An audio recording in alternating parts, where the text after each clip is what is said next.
5세대로 이제 넘어가고 있는 중이다. 혁명이 지금 일어나고 있지 않나. 한국인이 없는 케이팝이 가능한가? 전 세계 모든 사람이 오디션을 보고 케이팝 기획사들은 제작을 책임지고. 근데 그 세대가 되면 우리나라의 엔터테인먼트 회사들이 돈을 잘 벌지 아니면 그 시장을 아예 그냥 내주게 될지. 한국도 지금 이런 케이팝 산업을 만들어 온 지가 20년이 넘었거든요. 그 20년 동안 터득한 노하우가 있어요. 그중 가장 대표적인 건 뭐냐면 팬들과 소통하는 방식에 대한 노하우도 포함되어 있는 거예요. 이거는 수만 번 깨져보고 팬들한테 욕도 정말 처먹어보고 음악 전문 방송 패널이면서 또 대중음악 평론가, 작가 등등으로 활발하게 활동하시는 김영대 평론가님을 모셨습니다. 어서 오세요. 예, 안녕하세요. 김영대입니다. 네.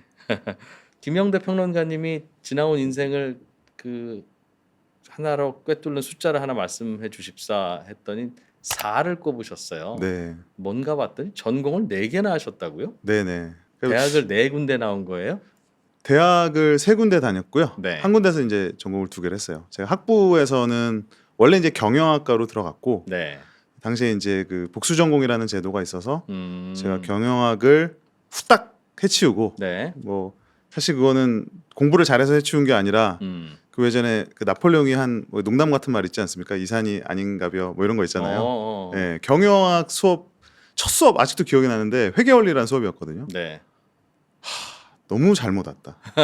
정말 아니었어요. 그러니까 계속 이게 막연함의 연속인 거예요. 막연하게 어디가 끌리는가를 생각해봤더니 당시에 제가 그 심리학 관련 책을 하나 재밌게 읽은 게 있었어요. 그러니까 굳이 구분하자면 이게 이제 사회 심리학이라는 것에 들어가는 다양한 이제 심리적인 사람의 심리를 연구하는 건데 이게 괜찮아 보이는 거예요. 재밌었겠군요. 네, 그래서 심리학을 딱 들어갔는데 네.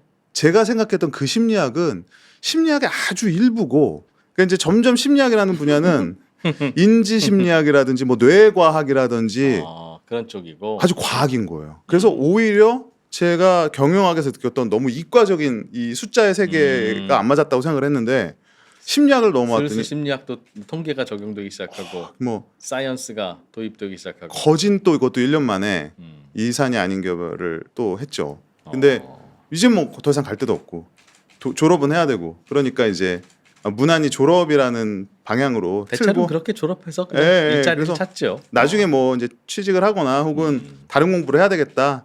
그러면서 이제 2개를 졸업을 네. 했죠. 예. 네, 그래서 이제 학사가 2개고요.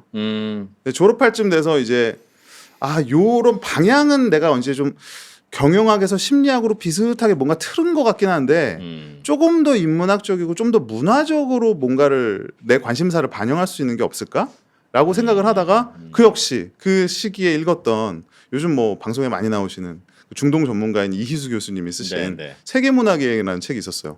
그 책을 딱 읽고 이거다. 이런 거 공부하고 탐구하면 재밌겠다. 내가 궁금했던 게 내가 공부하고 싶었던 게 이거였어라고 하는 또 하나의 또 막연한 기대감을 가지고 이제 한양대 문화인류학과에 진학을 해요. 대학원으로 석사과정. 그 와중에 제가 이제 취업을 한다고 모 케이팝 기획사에 그냥 심심풀이로 약간 원서를 넣었는데 기획사라고 하면 요즘으로 치면 빅4 엔터 회사 중 하나죠. 네네. 그 중에 하나였어요. 그 중에 하나였습니다. 그 중에 하나였는데 그때가 처음으로 케이팝이 해외로 나간다고 해서 해외 사무실을 막 열 때예요. 그것도 됐어요. 됐어. 제가 이제 교수님한테 나 여기 이제 가겠다 하고 이제 선생님한테 말씀드리려고 갔는데 선생님이 저를 붙들더니 너무 실망했다고. 내가 생각한 영대는 이제 공부의 뜻이 있고 앞으로 이제 공부 쪽을 할 사람인 줄 알았는데 보니까 이렇게 현실적인 일을 하는 사람이 될 줄은 몰랐다 이러면서 너무 그 아쉬워하는 모습에 제가 약간 뭐라 그러죠? 너무 미안한가? 아니요, 미안함보다 선생님을 뭔가 실망시켰다는 생각 플러스 약간 오기가 살짝 생겼는데 그러고 나서 이제 의식을 잃었고 다음날 아침에 만취의 상태에서 깨어나서 저는 이제 유학을 결정했죠.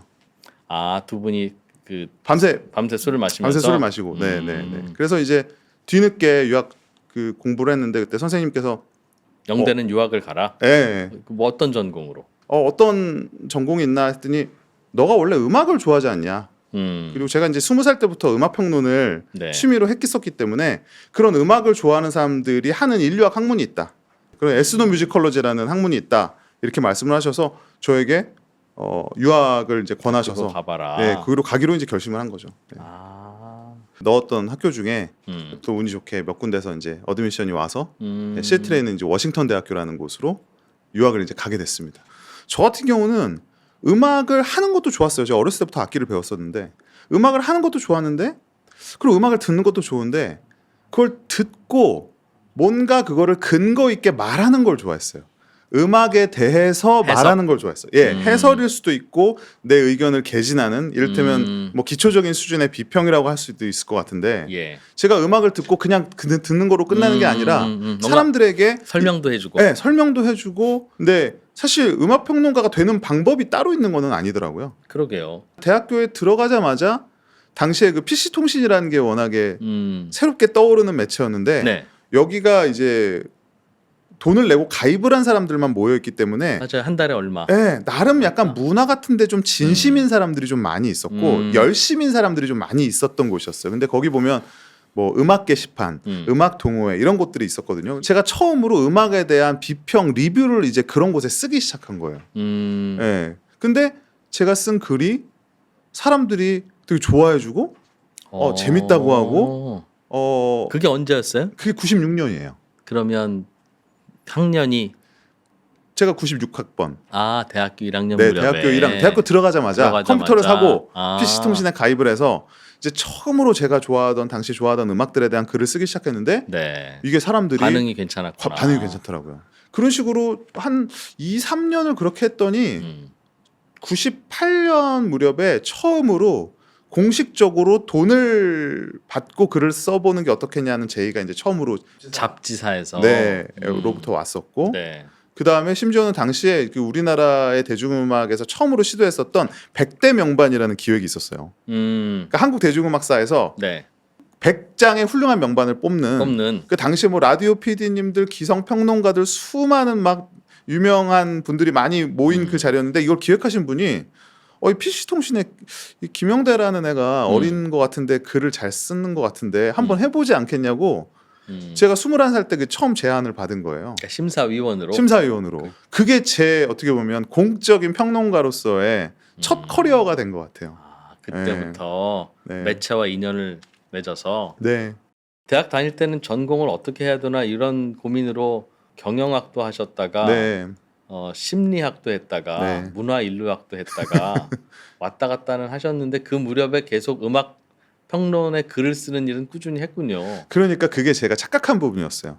저는 음악 평론이 좋고 음악이 너무 좋았는데 단 한 번도 이게 제 일이라고 생각해 본 적은 없었던 거예요. 그건 그냥 취미이거나 알바이거나 네. 나는 내가 전공으로 하는 별도의 학문은 또 있어야 되는 거다. 그게 약간 선입견일 수도 있는 거죠. 하도 어린 시절부터 전공은 그래도 좀 남들 보기에 있어 보이는 거 그래도 좀 평범한 듯하지만 취직 잘 되는 거 뭐 이런 거를 전공이라고 생각했지 네. 한 번도 내가 공부하고 싶은 거 내가 앞으로 하고 싶은 거 혹은 내가 잘하는 거라는 생각이 없었던 거예요.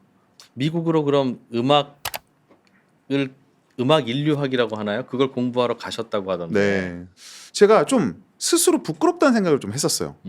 제가 그 당시에 뭐 힙합 책도 쓰고 그랬었습니다. 근데 근데 나는 힙합에 대해서 막 힙합이 어떻고 흑인들의 문화가 어떻고 하는데 난 뉴욕도 한번 가본 적도 없고 뭐 브롱스라는 데에서 힙합이 발생했다는데 제가 맨날 그러거든요. 브롱스에 뭐 거리에 뭐 그러면 사실은 그때가 빠른 선택은 아니었어요. 29 이제 30이 되는 나이였기 때문에 이제 와서 뭘 공부한다고 될까?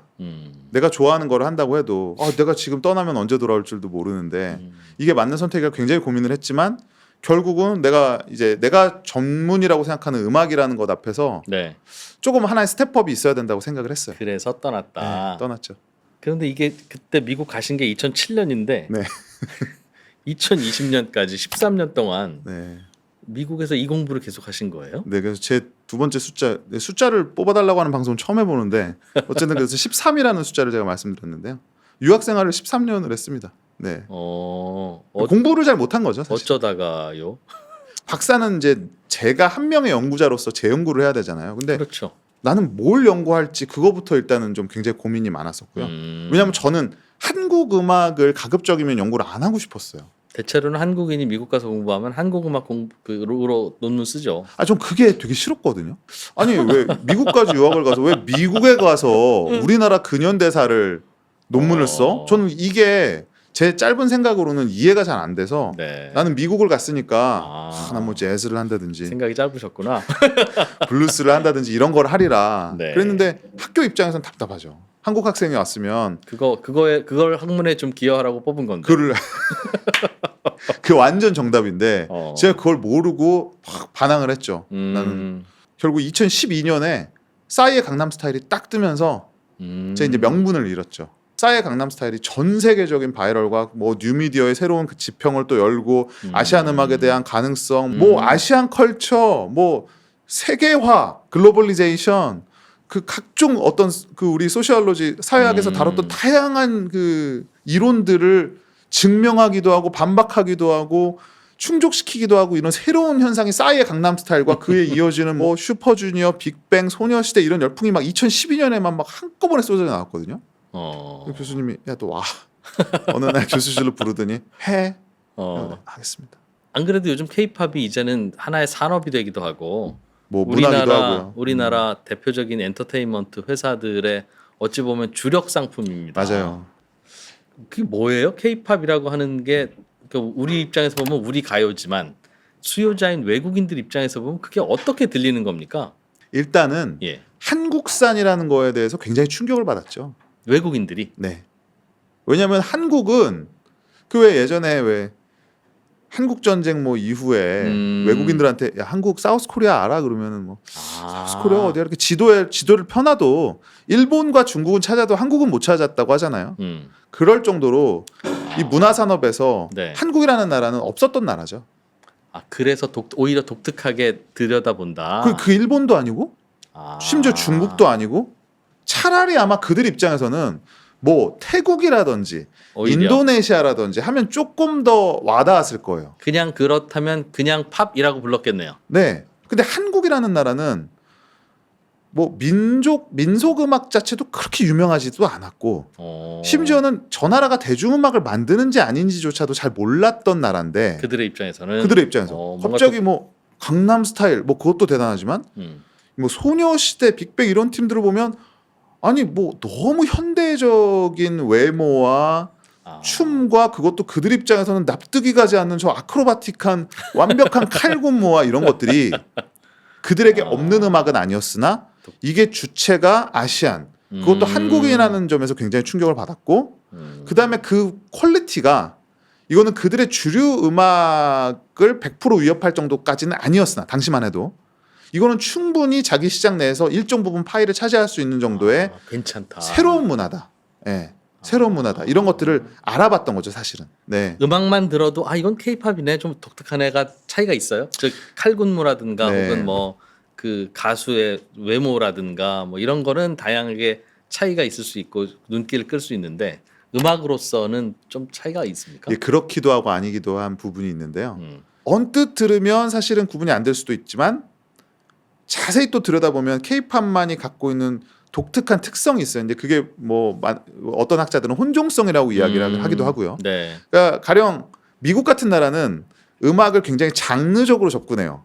그러니까 락이면 락, 팝이면 팝, 뭐 재즈면 재즈, 블루스면 블루스 이런 그 장르별로 시장도 굉장히 세분화돼 있고요. 예. 우리는 예를 들면 섞일 수 없는 장르라고 생각하는 스타일이라고 생각하는 것들을 굉장히 광범위하게 섞어서 조화시키는 걸 좋아하고 이런 부분들이 이제 K-팝 스타일이라고 볼 수 있겠고 그다음에 상당 부분 K-팝이 이제 아이돌 그룹 위주로 활동을 하지 않습니까? 그러다 보니까 다양한 멤버들이 불러야 되니까 다양한 멤버들에 맞는 다양한 섹션들이 이렇게 파트별로 들어가 있어서 그런 걸 들었을 때 굉장히 좀 다단하고 뭔가 다이나믹하다 이런 느낌을 주기도 하죠. 그래서 이제 음악을 되게 열심히 듣는 고관여 팬층이 들었을 때는 미국 팝과 K-팝의 차이는 분명히 있죠. 예.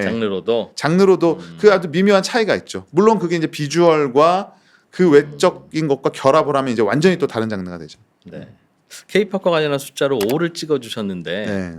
5세대 K-팝이에요 지금이? 5세대로 이제 넘어가고 있는 중이다. H.O.T, 핑클, S.E.S, G.O.D 이런 건 이제 1세대라고 합니다.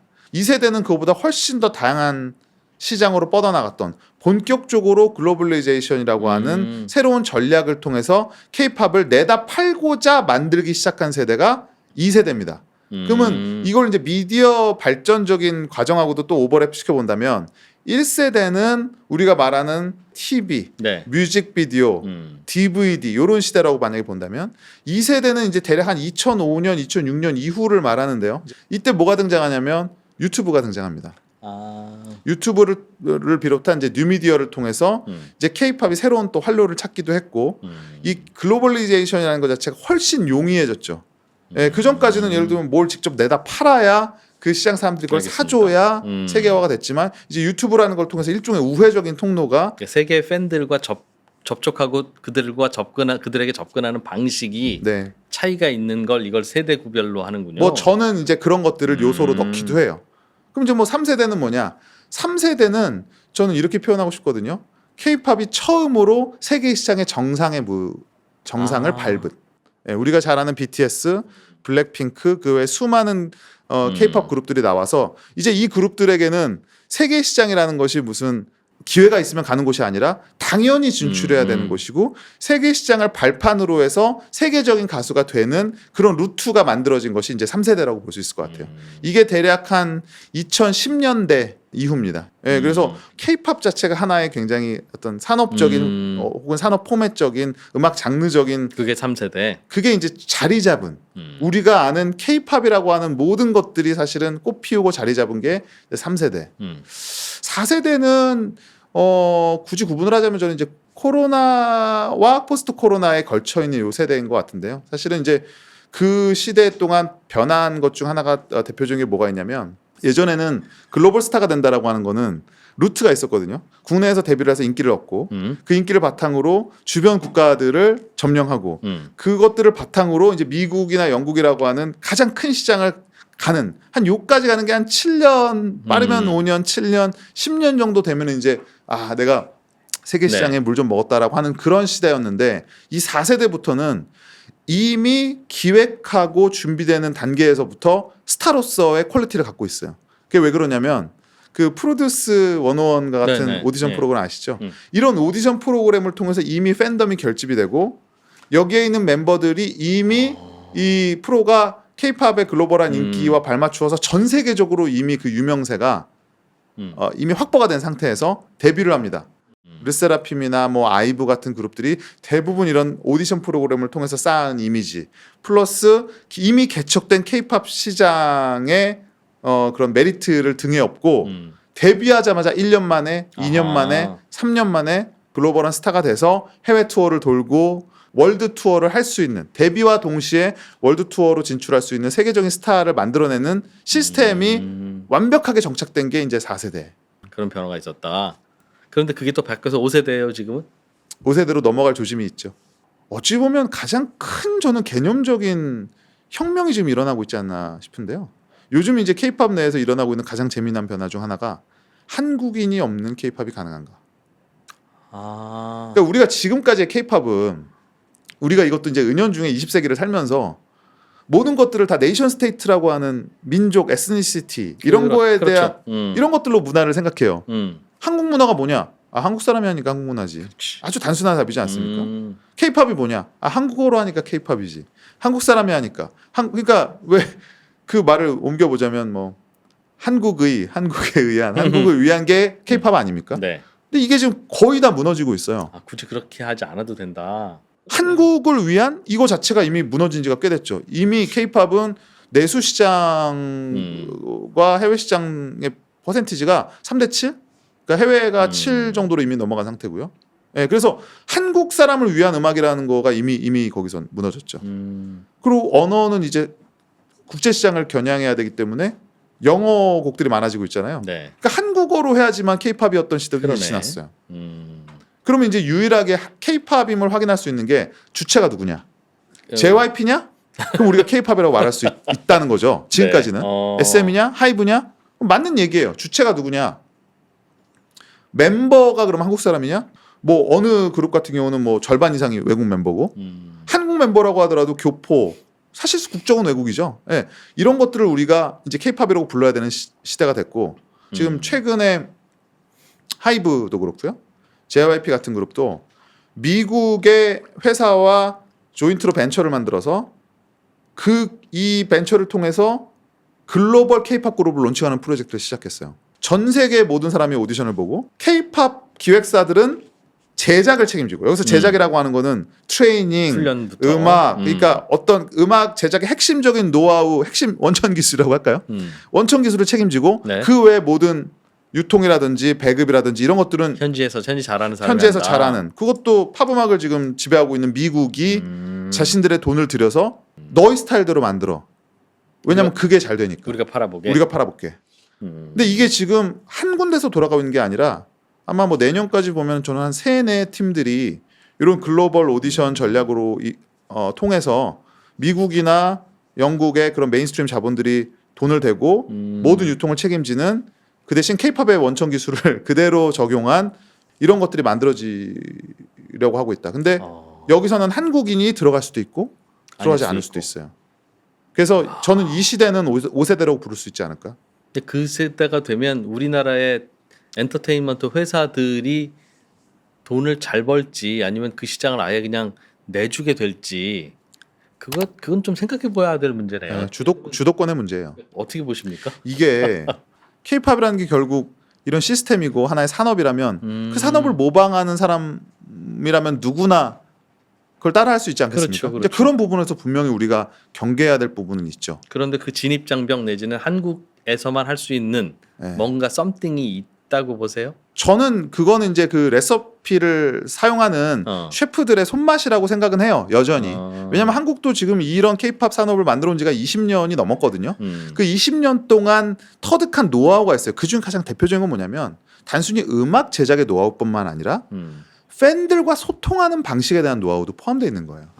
근데 이거가 하루아침에 터득이 될까? 전 좀 어렵다고 봅니다. 이거는 수만 번 깨져보고 팬들한테 욕도 정말 처먹어보고 그리고 정말 뭐 무슨 고소고발 사건에도 연루돼보고 그런 것들을 통해서 팬들은 어떤 부분을 좋아한다, 싫어한다, 혹은 스타는 어떻게 관리해야 된다, 팬과는 어떻게 그 교묘한 줄다리기를 통해서 그 텐션을 유지하면서 하나의 팬 문화를 만들어가서 그거를 동력으로 삼아야 된다, 이런 것들은 지금 이제 하이브나 SM이나 JYP나 YG나 이런 기업들이 갖고 있는, 저는 그들만의 고유한 노하우라고 생각해요. 그러니까 요것도 물론 언젠가는 사람들이 따라오겠죠. 네. 네, 하지만 당장은 그래도 이런 것들이 지금 우리 K-팝 회사들이 갖고 있는 하나의 손맛이지 않을까? 아직까지 이렇게 보고 있어요. 네. 내가 하고 싶은 일이 이런 건데 이게 이런 직업이 있어? 라고 하는 그런 그 걱정을 하는 이제 많은 젊은이들에게 야, 너희들은 이런 고생하지 마, 나 되게 고생스러웠어 라는 이야기를 해줄 수도 있을 것 같고 아닙니다, 이런 걸 한번 희망을 갖고 따라와 보세요 할 수도 있을 텐데, 조언이랄까요? 뭔가 먼저 이제 지내왔으니까 네. 느끼는 게 있으실 텐데 이야기를 그 음악도 잘하는 사람들 보면 장르를 파괴하잖아요. 네. 제가 그 생각을 좀 했어요. 이런 기존에 만들어진 카테고리에 본인을 맞추고 내가 거기에 맞는 사람이 되어야 되겠다라고 하지 말자. 내가 진짜 좋아하는 게 있고 내 꿈이 있고 그 꿈에 대해서 내가 솔직하다면 내가 말씀하셨듯이 만들어가는 것이다. 카테고리를 만들 수 있을 것 같아요. 내가 예를 들면 지금 저는 김영대 음악평론가라고 불리지만 저는 제가 제 나름의 음악평론을 하고 있다고 생각해요. 근데 그거는 평범하게 봤을 때는 음악평론가라는 직업군에 있는 거지만 제 생각에는 제가 잘할 수 있는 음악평론이라는 새로운 분야를 만들었다고 생각을 하거든요. 그래서 본인이 자신만 있다면 그리고 도전 의식이 있고 또 뭐랄까요, 본인의 어떤 꿈, 가고 싶은 방향이 명확하다면 누가 뭐라고 하는 그런 카테고리나 이런 거는 중요하지 않은 것 같아요. 그거에 본인을 맞추려고 할 필요도 없는 자기 거예요. 자신을 상품으로 만들면 된다. 맞아요. 시장이 있고 수요가 있을 네, 것이다. 네. 예를 들면 김영대라는 사람이 만약에 너무 어마어마한 성공을 거둬서 선망하는 어떤 사람이 됐다. 네. 그럼 음악평론가라는 직업의 가치는 어마어마하게 올라갈 거라고 생각하거든요. 그렇겠죠. 과연 이게 이제 뭔가 직업으로서 홀로 설 수 있을 것인가도 걱정스럽기도 할 거고, 또 앞서 걸어간 사람이 많지 않은 영역이어서 또 외롭기도 하셨을 텐데, 아무튼 쭉 이야기 들어보니까 좌충우돌도 있고 갈팡질팡도 있고 또 거기에 살아있는 뭔가의 그 날도 있고, 그래서 많은 걸 생각하게 해준 인생 이야기, 음악 이야기가 아닌가 싶습니다. 네, 김영대 평론가님 오늘 출연해 주셔서 또 인생의 많은 굴곡 이야기 해주셔서 고맙습니다. 앞으로 또 K-팝이라고 하는 새로운 장르가 세상에서도 이제 하나하나 이제 자리 잡고 성장하는 영역인 것 같아서 또 거기에 대한 또 다양한 평론과 조언 해주시고 또 소개도 해주시고 하기를 좀 바라겠습니다. 오늘 나오셔서 고맙습니다. 예, 고맙습니다. 네, 시청자 여러분 어떻게 들으셨습니까? 유익하고 재미있었죠? 네, 그렇게 생각하신다면 저희 채널 구독, 좋아요 한 번씩 꼭 눌러주십시오. 고맙습니다.